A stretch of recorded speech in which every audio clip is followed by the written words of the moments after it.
कोकणातील प्रत्येक घडामोडींचे लाईव्ह अपडेट पाहण्यासाठी आताच कोकण कटा न्यूजच्या सर्व सोशल मीडियाच्या प्लॅटफॉर्मला लाईक, फॉलो आणि सबस्क्राईब करा.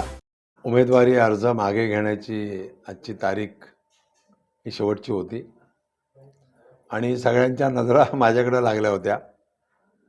परंतु सर्वांना खात्री देखील होती की उदय बने आणि बंड हे दोघांवेळी शक्य नाही.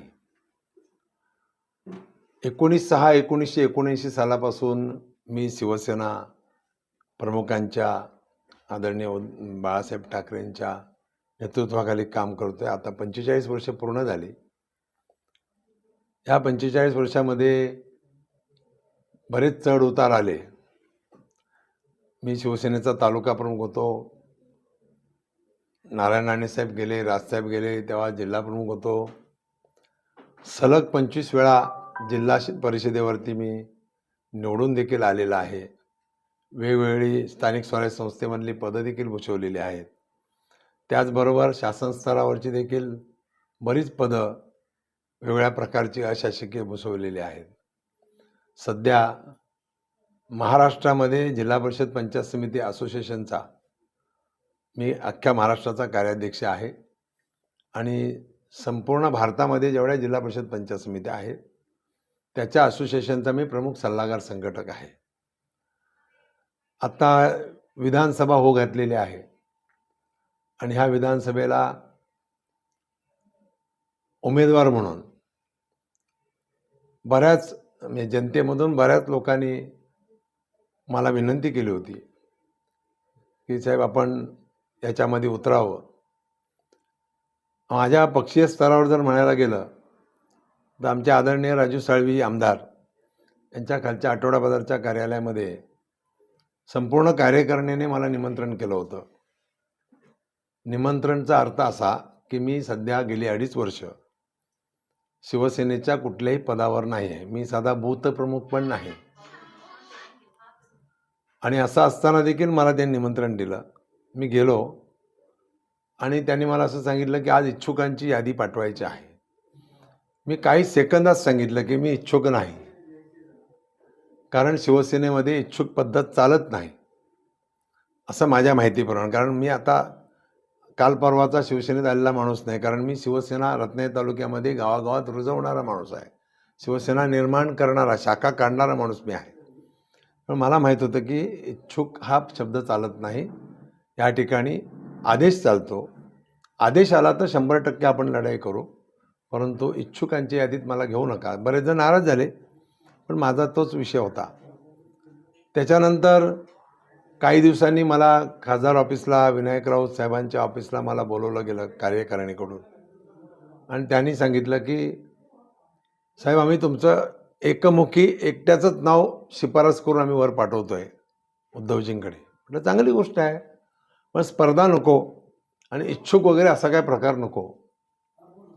आता गेल्या 3 महिन्यापूर्वी असंच तालुका कार्यकारिणी सगळी बसली होती, तिथे मला बोलवलं. म्हणजे तुम्ही काम करायला हरकत नाही, काम सुरू करा. जरी कुठल्या पदावर नसलात तरी काम सुरू करा. आमच्या मनामध्ये तुम्हीच आमचे उमेदवार आहात. आणि मग आमच्या काही नेते मंडळींनी त्यांच्याकडून शिफारस मागितली होती आणि ती नेते मंडळी होती आदरणीय विनायक राऊत साहेब आणि आमचे मिलिंदजी नार्वेकर यांच्याकडून ती शिफारस मागवली गेली. तालुका प्रमुख बंड्या साळवे आणि जिल्हा प्रमुख विलास तळके सोडल्यास अख्ख्या तालुका कार्यकारिणीने, उपजिल्हा प्रमुख आमचे शेखर घोसाळेपासून प्रमोद शेरेपासून सगळे अख्ख्या कार्यकारिणीने तालुक्याच्या माझी एकमुखी शिफारस ही मातोश्रीवर पाठवून दिली. आमच्या मिलिंदजी नार्वेकरांच्या माध्यमातून, विनायक राऊत साहेबांच्या माध्यमातून आणि संजय राऊत साहेबांच्या माध्यमातून आणि खास करून विजय देसाई असतील, आमचे शेखर घोसाळे असतील, यांनी असं सांगितलं की आम्ही आमचं घरदार विकायला तयार आहेत, पण कोणत्याही परिस्थितीमध्ये उदय बने यांनाच आपण उमेदवारी द्यावी, जेणेकरून इथे तुम्हाला निकाल अपेक्षित असा मिळेल. मी या सगळ्यांचा ऋणी आहे, कारण मी कुठल्याही पदावर नसताना देखील माझी त्यांनी एकमुखी या विधानसभा मतदारसंघातून शिफारस केली. मला मंगळवारी बोलावण्यात आलं मी त्या ठिकाणी मातोश्रीवर गेलो. मला काही प्रश्न विचारले, त्याची उत्तरं देखील दिली, साहेबांशी हितगुज केलं. आणि दुसऱ्या दिवशी बुधवारी हा अनपेक्षित निकाल लागला की आमचे बाळासाहेब माने हे मातोश्रीवरती प्रवेशकर्ते झाले आणि प्रवेश करताना त्यांच्या हातात एबी फॉर्म हा दाखवला गेला. आणि त्याच वेळेस मी निर्णय घेतला की आता आपल्याला थांबलं पाहिजे.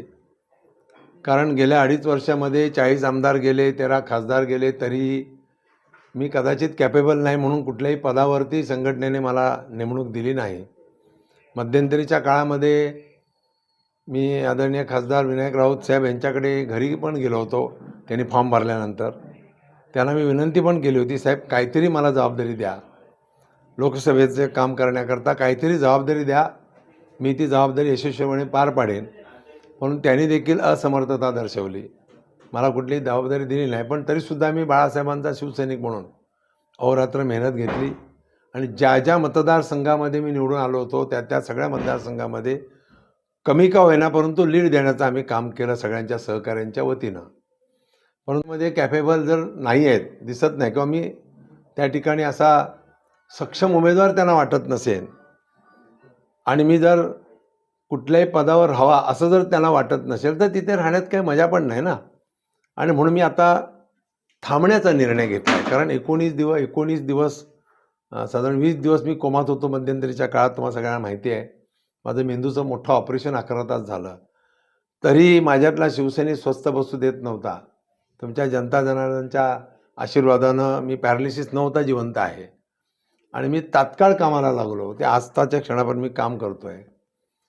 गेली 45 वर्ष जनतेची सेवा करताना, माझ्या सगळ्या शिवसैनिकांच्या सोबत, सगळ्या कार्यकर्त्यांसोबत काम करताना खूप मला आनंद वाटत होता. पण सध्या आता मी थांबलेलो, मी खूप दमलो आहे, भागलो आहे, आता मी थांबतो आहे. मी हा फॉर्म जो भरला होता तो एक निषेध म्हणून, की बाबा ह्या कार्यकारिणीचा त्या ठिकाणी सुद्धा जर कोणी विचारात पण घेतलं नसेल. कारण उद्धवजी मला असं म्हणाले की ह्या कार्यकारिणीची शिफारस माझ्याकडे आलीच नाही. म्हणून म्हटलं ठीक आहे साहेब, जर आली नसेल तर त्यांनी विनायक राऊत साहेबांना पण सांगितलं की अरे ही शिफारस उदय दाखवतोय, माझ्याकडे का नाही आली. म्हटलं साहेब नाही आली, ठीक आहे, ही घ्या. मी त्यांच्या हातात दिली. तर ही ती शिफारस आहे, त्याच्यामध्ये अतिशय स्पष्ट म्हटलं. आणि ह्या सगळ्यांच्या त्याच्यावरती सह्या देखील आहेत अख्ख्या कार्यकारिणीच्या. त्यामुळे उदय बने कधीही इच्छुक नव्हता आणि मी इच्छुक आजही नाही आहे. अख्ख्या तालुक्याच्या कार्यकारिणीने शिफारस केली म्हणून मी तयार झालो. काहीतरी चुकीचं मध्यंतरी दाखवलं गेलं की उदय बने इच्छुक. मी कधी इच्छुक नव्हतो. मला तालुका कार्यकारिणी कॅपेबल समजली, त्याच्याबद्दल मी परत एकदा सगळ्यांचे ऋणी आहे, मी आभार मानतो. आणि आता पक्षादेश मी मानतो. म्हणून 45 वर्षात कुठेही बंड न करता मी आदेशाचा पाईक मानणारा माणूस आहे. म्हणून शेवटला कशाला घाण करा, म्हणून मी आता ते माघार घेतलेले आहे. माझ्या आता जे रत्नागिरी तालुक्यातून जेवढे जे आता जितके उमेदवार उभे आहेत त्या सगळ्यांना माझ्या शुभेच्छा आहेत. आणि मी सर्वांना सांगेन की या शुभेच्छा देत असताना बघा, सर्वांनाच सांगतोय मी, जमलं तर पब्लिककडे पण लक्ष द्या, पब्लिकच्या समस्यांकडे पण लक्ष द्या. मध्यंतरी कळलं की सामंतसाहेब असं म्हणाले होते, मी तुमच्या मीडियाच्या माध्यमातून ऐकलं होतं की दोन उदय एकत्र आले तर आपण चांगलं काम करू. चांगली गोष्ट आहे, करा ना. कामगार क्षेत्रात खूप वाव आहे, कितीतरी चांगली कामं, आमचे सिव्हिल हॉस्पिटल, चांगली कामं करा. 100% आम्ही तुमच्या पाठीशी राहू. जो कोण करेल त्यांच्या पाठीशी राहू. कारण मला समाजसेवा करायची, मी समाजसेवक मूळचा, मी बाळासाहेबांचा सैनिक, 80% समाजकारण मानणारा माणूस. त्यामुळे जे कोण चांगलं करेल त्यांना 100% आपण पाठिंबा देऊ. मग आमच्या संघटनेच्या माध्यमातून असेल, विरोधकांच्या माध्यमातून, जनतेसाठी जो कोण भलं करेल त्याला आपण नक्की सहकार्य करू. पण मी आजपर्यंत कुठल्याही पक्षात गेलो नाही, जाणारही नाही, जायची कुठं इच्छाही नाही. मीही जाणार नाही, माझे कार्यकर्तेही जाणार नाही. मी भले आर्थिकदृष्ट्या कमी असेल परंतु भिकारी नक्की नाही. कोणाच्याही पैशाला आजपर्यंत शिवलो नाही आणि शिवण्याची तशा प्रकारची माझी इच्छा देखील नाही, हे मी यावेळेस नक्की सांगेन. कारण मी शिवसेना प्रमुखांचा सैनिक आहे. मी धर्मवीर आनंद दिघेंच्या बरोबर वावरणारा सैनिक आहे, हे तुम्हाला सगळ्यांना माहिती आहे. आणि कामगार क्षेत्रामध्ये काम केलेला मी एक सैनिक आहे. आदरणीय अनिलजी परब हे माझे 45 सालापासून वकील होते आमचे, कारण मी कामगार क्षेत्रात पण चांगल्या प्रकारे काम करण्याला मला वाव मिळाला आणि म्हणून ही कुठल्याही परिस्थितीमध्ये माझ्याकडून बंड होणार नाही याची मी खात्री माझे आदरणीय उपजिल्हाप्रमुख आणि मी ज्याला लहान भाऊ मानतो ते शेखर घोसाळे आणि आमचे विजय देसाई यांना मी शब्द दिला होता की मी उमेदवारी अर्ज मागे घेणार आहे. त्याप्रमाणे मी आज माघार घेतली. माझ्या शिवसेना प्रमुखांची माफी मागून आदरणीय अनंतजी गीते असतील किंवा आमचे सर्व सैनिक असतील यांची माफी मागून आज मी थांबण्याचा निर्णय या ठिकाणी मी घेतो आहे असं मी आपल्यासमोर मी जाहीर करतो. धन्यवाद.